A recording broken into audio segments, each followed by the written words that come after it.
Hey everyone, welcome to today's digital devotion with Pastors Jacob and Jen. Back in March, on the Sunday that we first went to online worship, it was March 15th, if you can believe it's been that long, I'm sure you can. I was going to give a lecture during the adult education hour on deaf culture, and I didn't get to do that lecture, and so I'm going to do it this coming Sunday, and I really hope that you all can attend. I believe that deaf history and deaf culture is all of our history. And it's really important to know more about the deaf community so that when we encounter someone who is deaf, we can know how to interact with them and we can know about that community and that linguistic group. And I think that you will get something out of this lecture that will be very valuable to your own cultural competency. So I really hope that you can come this Sunday. It's going to feature people from history like Alexander Graham Bell and Aristotle. You'll learn how their lives intertwine with deaf history, and it's going to be really informative. Yeah, and I'm just here to plug it as well. I've heard Jacob give this lecture several times now, and it's always really interesting.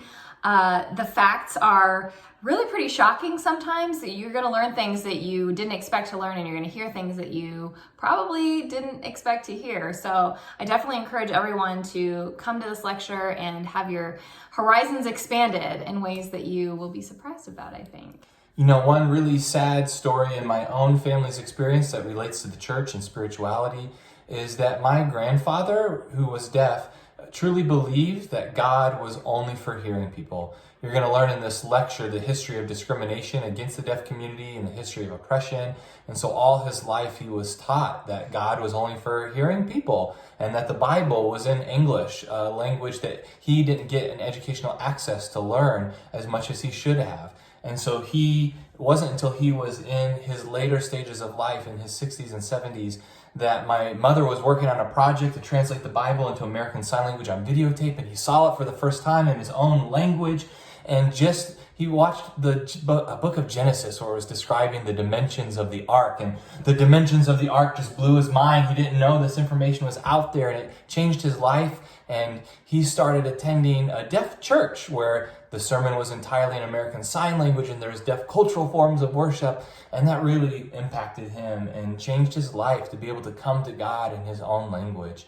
And so that's why I think expanding our cultural competency is important, is to be able to know the ways in which people live and exist in this world and the ways in which they need access to God in their own culture and their own language. As Christians, we should be able to know how to relate to people in their own context. I'll leave you with one of my favorite quotations. It's from Victor Hugo, the author of Les Mis and The Hunchback of Notre Dame, who said, "What matters deafness of the ears when the mind hears? The one true deafness, the incurable deafness, is deafness of the mind." So we invite you to come open your minds and learn more on Sunday at 9 a.m. Hope to see you there. We'll see you there.